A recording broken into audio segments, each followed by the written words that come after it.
Have you ever noticed how some sounds can be so big and loud, they make it hard to hear the little important ones? Well, our friend Leo loved to talk.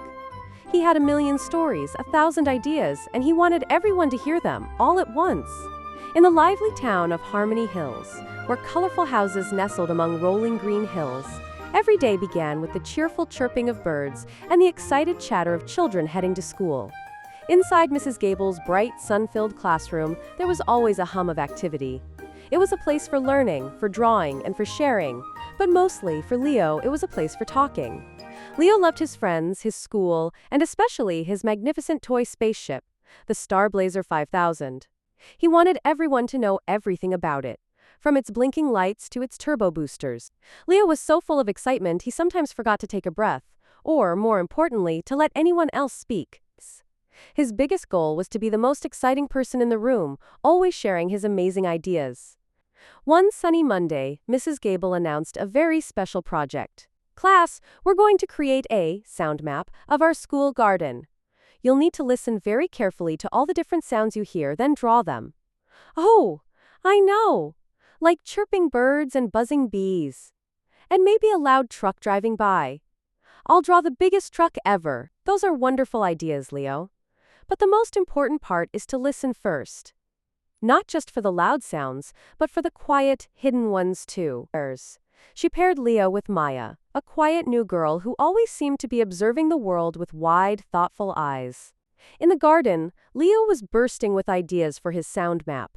First, I'll draw a big, roaring airplane. And then a giant lawnmower. Everyone will see my map first because it'll be the loudest. La. Maya just nodded, her eyes closed for a moment, listening. Later, when they presented their maps, Leo's was full of big, bold, loud pictures. But Maya's map was different. Mrs. Gabel, Maya, tell us about your map. Maya, I heard the whisper of the wind through the tall grass and the gentle drip of water from the faucet. And I heard the soft flutter of a butterfly's wings as it landed on a flower. The class gasped. Leo looked at his map, then at Maya's. I hadn't heard any of those sounds. He had been too busy talking and drawing the loud things to listen for the quiet, beautiful ones. That evening, Leo sat in his backyard, feeling a little sad. His loud map hadn't been the best. His grandma came out, a warm smile on her face. A penny for your thoughts, Leo. Grandma, I thought my map would be the best because it was so loud. But Maya heard all these amazing quiet things I missed. Ah, Leo. Sometimes, the most beautiful music isn't a trumpet blast, but a gentle lullaby. When we're busy making noise, we can't hear the tiny wonders all around us, or even what someone else might be trying to say. Leo looked up at the stars, then closed his eyes. He tried to just listen. He heard the crickets chirping, the soft rustle of leaves, and even the gentle thumping of his own heart.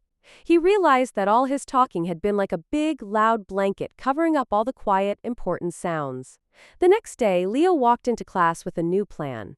When Mrs. Gabel announced a group project to build a miniature garden, Leo didn't immediately shout out his ideas.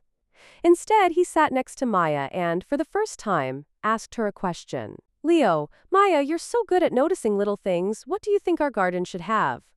Maya's eyes lit up. Large. She slowly began to share her ideas for tiny moss paths and miniature wildflowers. Leo listened, really listened. He even added some of his own ideas, but only after she finished. Together, they built the most beautiful miniature garden, full of both grand and tiny details. It wasn't the loudest garden, but it was full of wonder, and everyone loved it. Leo learned a very important lesson that day. He realized that while it's fun to share your voice, sometimes the most important things can only be heard when you choose to be quiet. By choosing to listen more than he spoke, Leo didn't just hear the quiet sounds of the garden, he also heard Maya's ideas, and in doing so, he made a wonderful new friend. So remember, sometimes the quietest moments hold the loudest lessons, and true wisdom comes from listening. What quiet wonders have you discovered when you took a moment to listen? Tell us in the comments below. And if you loved Leo's story, don't forget to like this video and subscribe for more heartwarming adventures.